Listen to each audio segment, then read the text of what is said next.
How come you always sing when the camera's not on? I mean, please. I'm smarter than the average bear. That's right. I'm down for a little ditty right now. Come on, buddy.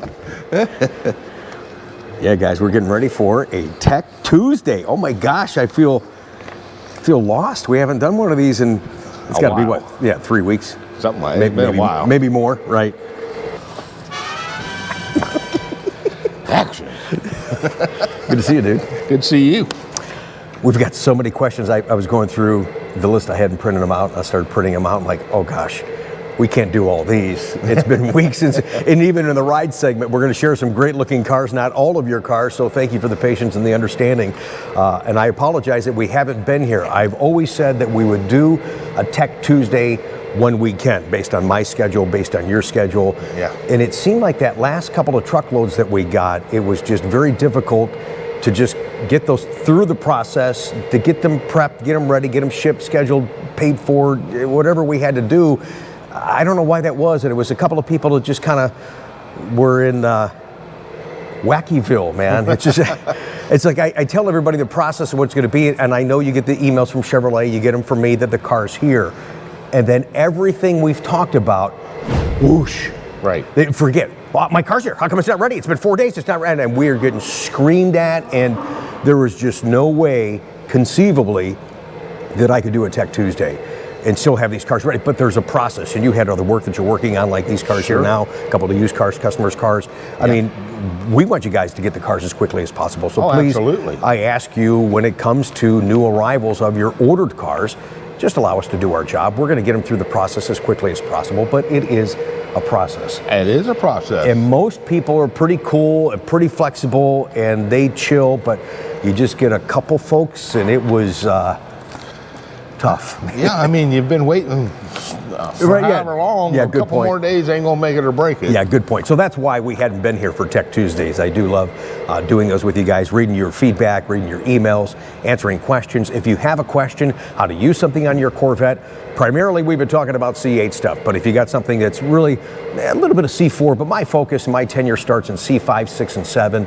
You got questions pertaining to that, email them in. Chuck and I will do the best we can to get to those every time that we actually do a Tech Tuesday. And the goal is to really do it every Tuesday, just it's kind of sucked for this. Every time we're able. Yeah, no doubt. Yeah, this 2024 has not started the way we wanted to, and we're excited to be busy, so thank you for that.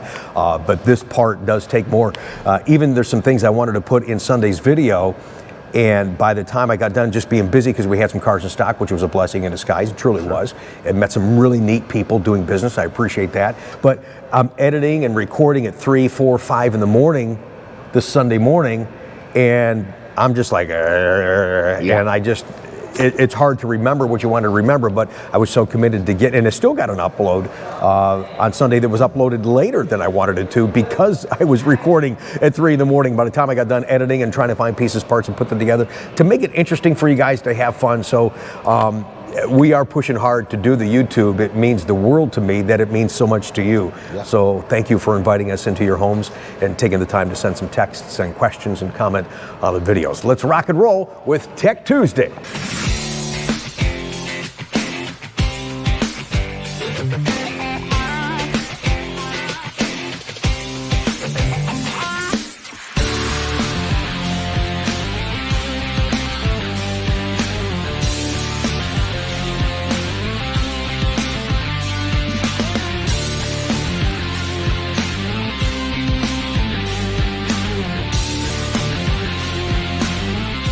Yeah, this one comes from Bob. It says, Rick, just watching your YouTube on Corvette SUV. I am a C8 owner. Why did you pause there? I am a C8 owner who drives a Cayenne, would probably buy a Corvette SUV. Thank you for the great show. Thank you, and I apologize.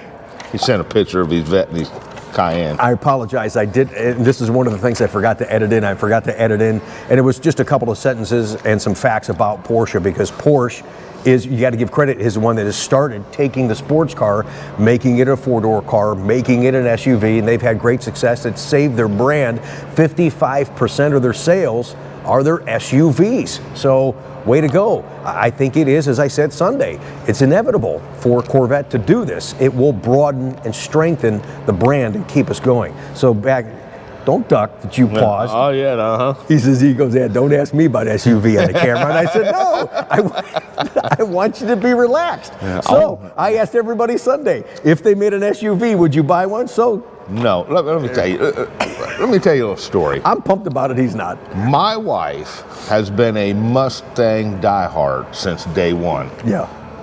Until they came out with the electric Mach-E. The Mach-E. Right. She's like, yeah, Mach-E, my you know what. Yeah. But some of those, did you see some of those renderings from Sunday show? Those were pretty hot, man. Yeah.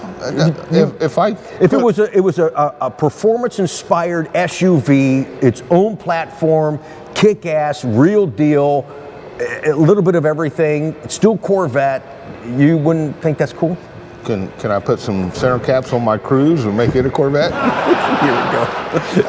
Yeah. I asked him for a friend. I did see an Impala the other day with a Corvette emblem on the trunk, so I mean, yeah, okay. Whatever, man. Thanks for watching anyways. You be quiet. We don't have to be in agreement, so that's fine. We'll agree to disagree. Here's one from Fernando, comes from the Facebook group Rapid Blue Corvettes. He goes, Rick, I did the Spring Mountain Ron Fellows Corvette Owners Driving School with an adrenaline rush. Wow. Mm-hmm. Rick, you were so right. What a blast. Absolutely. I even got the Rapid Blue jacket like you, Rick, and I took, has to rub it in here, I took first place in the autocross. You will learn the full capability of your C8, and what an experience on the track. And the beast of the C8 is an amazing, technologically machine. Way to go, Fernando. Thank you so much for sending this in. I appreciate that, sharing that. I'm actually working on 2 sessions that I'm trying to attend. I tell you guys, from new owners, whether you're dealing with me directly or not, it is look in your owner's manual. If your dealer forgot to tell you about that, and shame on him, you have a year to use that discount coupon, and it's not all about tracking. And if you've done it before in C7, you're in for surprises in how they've changed up the system and their protocol a little bit on C8. You actually do launch control rather than watch them do launch control. You do it, so you get a better understanding on how the heck to do it. Anti-lock brakes, you'd be surprised how many people out there don't know how to use anti-lock brakes. The whole thing is just incredible. Ambiance, great experience, great coaching and teaching. That staff is top notch. You need to do the Ron Fellows course, and I'm looking to go. There's a chance I'm going to go twice this year. I already said that Michael, our friend Michael in Florida, has extended me an opportunity to go do the Z06 owners class, which you only can do if you own a Z06. He's got 2 coupons, and I was fortunate to get that coupon. We had to go through approval process, so thank you, Chevrolet, for approving that. I'm looking forward to sharing that experience with you guys, and yeah, I'm just starting to grin thinking about driving, really having the time to drive the Z06 on the track. Oh my God, this is going to be We've talked about this. Even if you do not own a Vet, it's still a destination you should go do. That's a great point. Yeah, you won't get a discount like the Vet owner, but still, you should go do it if you got the money and the time. Yeah, he's right. It's worth every penny, and what an experience. A great learning, but really an experience of a lifetime, that course is. So check it out for sure. Sure. Thanks. I appreciate that, John. All right, this one comes from Mr. Dunham, or what, Ropt? Yeah, I don't know. Probably an abbreviation for Robert. Okay. Or it goes by Bob. Okay, yep. Bob. Okay. Says, hi, Rick and Chuck. Been following your channel religiously, particularly Father Chuck's sermon on Tech Tuesday. Thank you. I recently purchased a 23 Corvette with a Z51 package. I'm getting ready to do the track alignment. I was going to move the washers per page 182 of the owner's manual. The upper control arm body washers on all 4 corners must be moved from between the body and the control arm and relocated between the head of the bolt and the control arm. This is true. Yeah, you've talked about this then many times. Then you align it from there. But I cannot find the torque specs for the upper control arm bolts. I was also going to remove the closeout panels on the front and rear to make it easier for the technician to do the alignment. I know there's a caster adjustment for the rear wheels, and I was wondering how that was done. If you move both the front and rear cam bolts equal amounts, will that keep the caster at the same angle? Now, I know this is above a lot of you guys watching right now because just a small percentage of us do tracking, but we're getting into season. This is a good question, and I'm getting ready to do track alignment for my first event. So go ahead. Okay, on the control arm bolts, the 4 bolts, front or rear, they torque down to 46 to 47 foot-pounds. If you take the ball joint nut loose and take the control arms off, those torque down to 37 foot-pounds the first pass, and then you have to go an additional 120 to 135 degrees. to tighten that nut back up. But the 4 bolts on the upper control arms on the front, the upper control arms on the rear, after you flip the washers, torque down between 46 and 47 foot-pound. As far as the rear caster alignment, there's a special piece of equipment you have to do that. That happened in C7. So from C7 on, the alignment machine no longer shows rear caster. There's a special thing that goes into the knuckle of the rear, and it gives you the readout on a handheld thing. That's how you adjust that. Okay, so you got to have that. You got to have that tool to do. You got to have that tool. Okay, so that way you're actually getting a 4-wheel alignment and all that. Okay. Yep. Fantastic. Thanks for joining us for Tech Tuesday. We do have some good-looking cars for you guys to enjoy. They are your beautiful rides. That's coming up at the end of your questions and comments here. Here's one from Dave in Toronto. He goes, "It's me bugging you again, Rick. Hey, thanks for watching the channel. We appreciate the support." He goes, "I watched your video a while back when you put that rear stripe on the rear quarters installed from vetstripes.com. I reached out to Mike and I sent the attached picture. Look at this picture, guys. He informed me that my hood decal, this is one ordered from Chevrolet, part of the Stingray R package. I know I'm desperate to have a question for Father Chuck or yourself, but I'd really like to see what your stripe installer thinks of this. I had mine done from a local dealership. Mike at VetStripe said that it should have been trimmed out rather than cut. That way I'd hide the blue." That's exactly right. That thing was a path of least resistance. It was a shit job. I mean, it was done wrong. There's instructions in the decal kit that tells you where to line it up, so you're actually trimming here, not supposed to trim here, tuck there. Yeah, that's supposed to be tucked from the front bumper and tucked from the hood piece down into the front bumper. So regardless of what car you have, that none of the color of your car, like yours does, shows. So that was done incorrectly. Now, to battle with the dealership to get them to put another one on, it's pretty expensive to do that, but I apologize. The right answer is that was done wrong. So thanks for watching and reaching out, and that just would alert anybody else, because it's unfortunate, and you've heard me bitch and moan about it, but and it's very unfortunate that Chevy doesn't put that on. They put on the big decals, the dual stripes, but they won't put that Jake hood on. They won't put it on the rear quarter either. And I don't put them on. No, and he doesn't put them on. I don't put them on. I mean, and they've got the ability to do it, but they don't. So we have to pay somebody else. Have you seen Todd before here on the channel? He does that for us. Right. So that's why you're going to have a little bit of a battle, because there's going to be additional cost from the installer and from the pieces, parts to put on. But you know what? If it was a brand new car and they put it on, they did it wrong. They got to do the right thing and get you another one and have it reinstalled, in my opinion. All right, this one, another Robert, comes from Robert. Says, "We ordered a car and did not go with the Z51 package, but the one thing I wish I had done was order the performance exhaust option for the added sound option. I've searched many of your Tech Tuesday presentations before asking this, and please tell me which one it was. Is it possible to switch out the standard exhaust to the OEM performance exhaust on our car, and would it work with how our car is programmed? May seem silly, but I'm not really interested in going with an aftermarket exhaust system."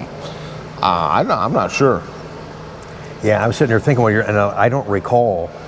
Maybe we did talk about it before in a Tech Tuesday. I apologize. No, I don't know what you're tapping into to get those flappers, actuators to flop and change under the tied into the mode selector, because that's where it's tied into. It's not like it was in C6 where it was all pressure. You would accelerate to 3,300 RPMs and they would pop open, and as soon as you took your foot off the gas, they would close. So that's why everybody pulled the fuse in the lower part of the passenger floorboard, and then they'd be driving at 75 miles an hour like, "Oh, this is so loud and vibrating." Yeah, because it's not supposed to be open like that. So that's how that was in the old C6 version. So I'm not sure in the scenario what you can do there. Yeah, I'm not sure either. If you bought the exhausts, obviously they're going to have that in there, but is there something that has to be on the car that you got to tap in there? So I apologize, we don't have a clear-cut answer for you on that. No, I do not. Okay, yeah, and he's right though, because the aftermarket exhaust, I mean, those damn things are $4, $5, $6 grand plus the install. Right. He's got to tear half the car apart. Put it on. Well, the back half. Welcome to C8. Yeah. All right, here's one from Brant. He says, "I got the word today on 221, so this is more of a fresher email. My build status is 3,300 for a 2024 Z51 hardtop convertible. It's been about a 2-year wait for me at a small town dealer. Anyway, I got a couple of questions for Tech Tuesday. Can I have more than 2 key fobs for my vehicle?" Yes. And I know you can, but I thought it was 6, but I was wrong. Right, you can program up to 8. But bear in mind, Why? only position 1 and 2 is going to work the memory seat function. Right. The other 6 will unlock, start the car, lock the car. That just Be able to memory drive. seat functions won't work. Yeah. Right, yeah, that kind of stuff. And I remember we did on 2 different deals for Steve in Illinois, because he has a home in Colorado and he has one in Illinois. He did 2 additional key fobs. So he had 4 key fobs, but we told him, hey, the other 2 key fobs won't work in the memory. You'll be able to open the car, lock the car, start the car, drive the car, but that's all they're going to do. But why they would give you the ability to do 8? 8? Yeah, I don't know. That's beyond me. A couple of more questions from this email. He goes, what do you suggest? Kind of a loaded question here. I'm kind of grinning for obvious reasons. I won't say why. Anyway, so what do you suggest the air pressure to be in the tires? Well, the factory settings, 30 PSI. Thank you. When they come in off the road to have an oil change done, I never set them back at 30 PSI because they're warm from being driven in. Right. I usually set them around 31, 32 degrees. That way when they, or pounds. Right. That way when you get back home and the tires cool back down, cold they should be 30. And that's not my recommendation, that's the factory's. Right. So, but when I change oil in them, I bring them back up, because usually they're low, 26, 28, 27 pounds.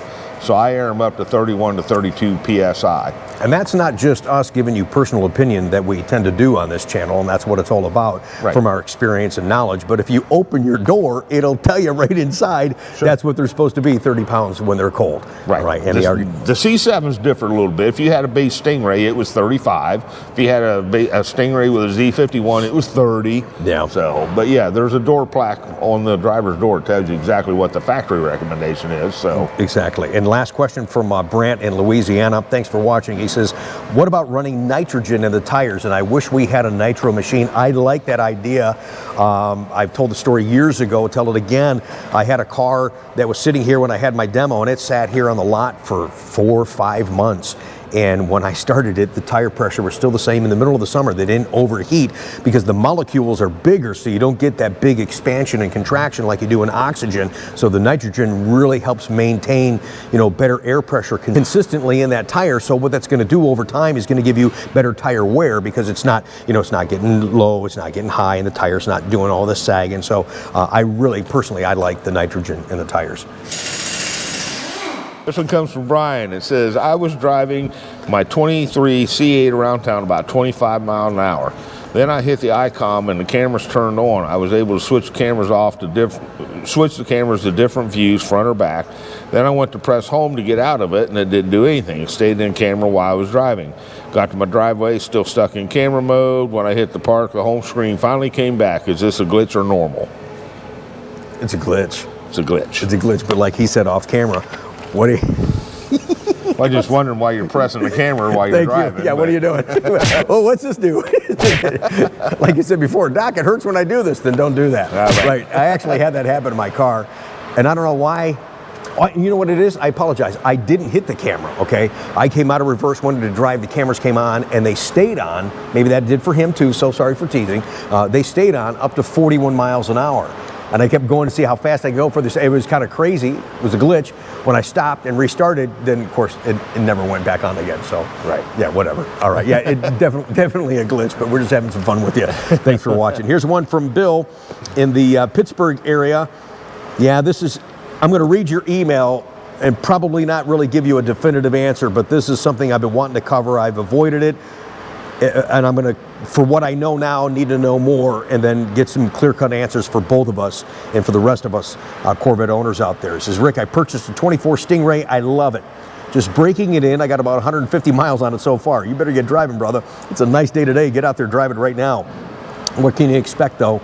I'm in Pittsburgh. Okay, he goes, I got lovely weather right now and potholes everywhere. Oh my God, you ain't kidding. My question involves adding the 2 additional quarts or liters for tracking the car. I've seen you talk about it many times for the 2020s to 2023s. Yes, if you're going to track your car, add the 2 additional liters. Now for 2024, any car built after July of this past year has the new casing on the transmission, and that's where the confusion comes in. He goes, I'm looking at the 24 track prep guy. It states that it's not needed. Now, the manual that's given with the car, he talks about the performance features, a little pamphlet inside the owner's manual. It's on page 11. It still states that it's recommended to add the 2 liters except for Z06 because they come with the 2 additional liters already. And finally, the 2024 Corvette owner's manual again disagrees and states that it's not needed. Who's correct? I also read, and you're right on this, that GM has a new vendor that is providing a new transmission case where they've changed the baffles, eliminating the need for the 2 additional liters because of the way that that fluid is now functioning and operating within the transmission. I don't have a clear-cut answer for you on that, on Stingray. I just know, yes, if it's, put this over the mic, that was dumb. I just do that all the time. If the transmission is operating better, I've got to trust Chevrolet that it's going to not be needed. But I guess I'm that old school thinking that if there's still a void there to put the fluid in, you didn't change the actual volume of the transmission, then I'm probably going to put it in anyways, if it's me, if I'm buying a 24. That's just me thinking out loud with you guys until I actually dig into this a little bit further to find out the functionality of what they did to the casing of the transmission. And I could be wrong that you really don't have to worry about it now. I'm just thinking if there's that volume gap in there that would normally require, then why not just put the damn fluid in it and not even have to worry about it and we're all good? So yeah, I'm not sure either. Yeah, so sorry. Again, very, very real, very raw sometimes, but I want to give you guys the right advice. And it's the same conversation I would have with you off camera if we were sitting at a table at a car show somewhere. But I'll dig into this because I do want to talk about this in a little bit more detail, and we'll feature that on a Tech Tuesday coming up soon, okay? All right, the last one I got comes from Eric. It says, Rick, I'm sorry to ask this question. Don't apologize. I mean, that's what we're here for. Ask a question. Asking a question is a sign of intelligence because you want to know something. Exactly. Ask away. I asked 2 of my local Chevy dealers about the first service. Okay. I know the manual says 7,500 miles. I called the service department and asked the same question. I bought a used C8 with 980 miles. Can you tell me if the first maintenance was done? One dealer asked for my VIN and said no, it was not done yet, and I needed to schedule service. Then I asked him if I should do it now or 7,500 miles, and they said no, it should have been done at 500 miles. What? Wrong. A freaking Chevy dealership told them that? Yes. God, man. So the owner's manual does not say that. No, right. It don't. Right. So I called a second dealer and asked them the same question. Can they see if my car had the first service maintenance? They told me no because I didn't buy it there. Wow. I was not feeling that warm and fuzzy. Is it safe to wait until 7,500 miles or am I missing something? I know you have the answer to this question, but I want to hear it from you and Chuck. Yeah, thank you for sending that, and I appreciate that. Sorry for what you're going through. Right. Sorry about the other dealers. Look, depending on what year used C8 you bought, that has a 2-year time limit on it. So if you bought a 23 and it was delivered in 22, you have till sometime in this year of 20. You have 2 years from the time the car was first purchase date. Yes. So any Chevy dealer can take your VIN and run it in Global Connect and see if the first service has been claimed or not.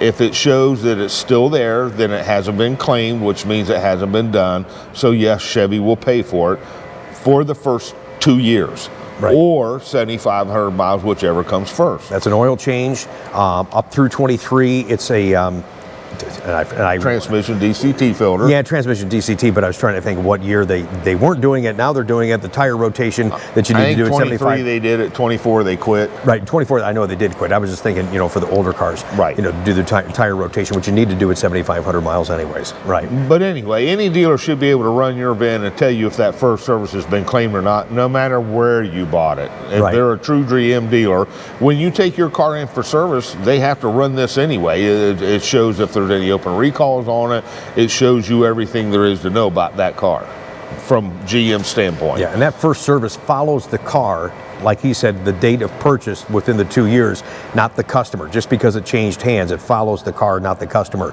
And furthermore, if you've got another Chevy dealership, say it was a situation that if they refuse, not just to give you information, but say they refuse to actually work on your car because you didn't buy it there, well, then they're in violation of their dealer agreement and their franchise agreement with Chevrolet and General Motors. So that's just wrong. I mean, over half, if not close to 3/4 of the work you do is done with people that bought their cars at other places. Right, exactly. It's just crazy. And that's what I told you guys before. Even though the compressor's going and it irritates me, I'm not going to stop. Okay. And you're waiting for me to stop. He's like, Rick's going to be pissed the compressor's going. I know I'm in the shop. But anyways, here's the thing. Sales is sales. Service is service. They don't care where you bought it. They get paid to work on the car. Right. Why is this such an issue? I don't understand that. So, to reiterate, you got 2 years, or they want it done in the first 7,500 miles, or after 2 years, GM's not going to pay for it. They give you a 24-month window, no matter, regardless of what the mileage is. Say you still have 8 months left on this first service, and in 8 months you go from 980 miles to say 2,000 miles. Good point. Take it in and have it done so GM pays for the first one. But remember, the closer you get to that 7,500 miles, you're going to have to do the second one. Right. Because they really want this transmission service done as close to 7,500 miles as they can get without going over 7,500.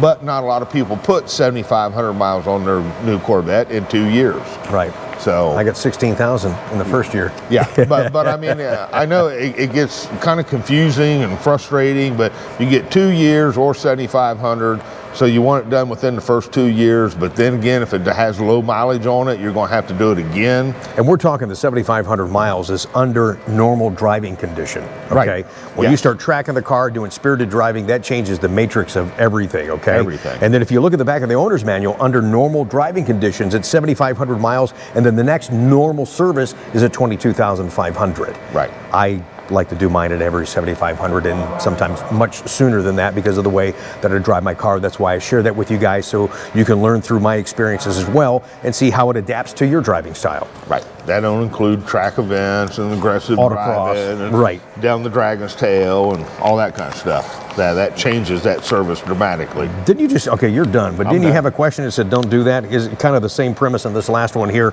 And then a little bit longer Tech Tuesday. We've not been here for almost a month, so I think it's justified for sure.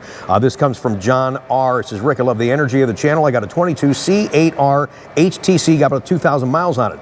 I would like to know, I had to share this with you guys. It's kind of a silly question. I'm sorry, John. Is that I'd like to know if there's a way to reprogram the power convertible top button on the driver door to reverse its inputs. So, okay, it's pretty easy. Why would you want to change that? If you want the top to go down, you push down. If you want the top to go up, you pull up. And he wants to reverse the operation of those buttons. I don't think you can actually do that. Okay, thanks for playing. All right. Thanks for watching, guys. Let's show up. We're done talking cars. We're going to continue to do that each and every Tuesday that we can. Let's show off some good-looking cars. These are your cars. These are what, Chuck? Your beautiful rides.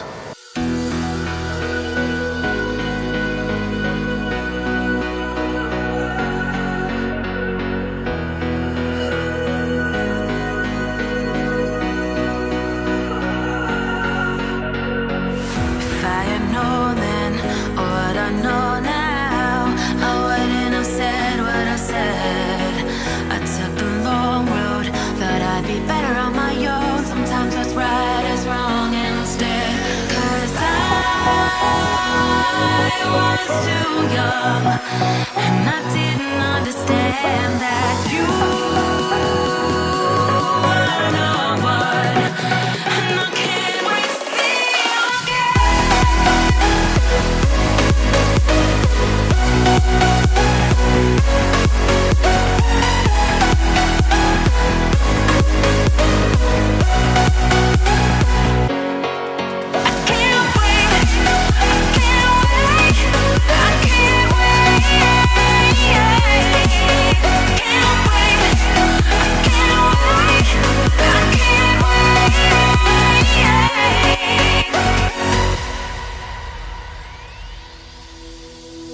hindsight is fleeting, when your heart's bleeding, and all you can see is red, till you discover it is within each other to forgive and make amends.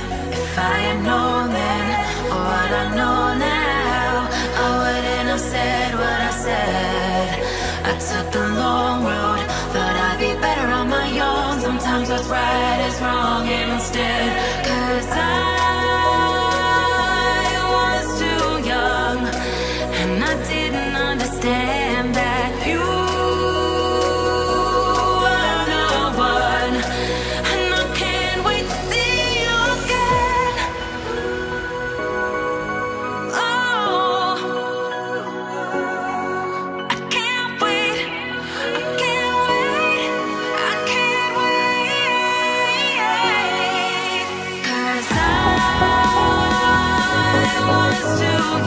and I didn't understand that you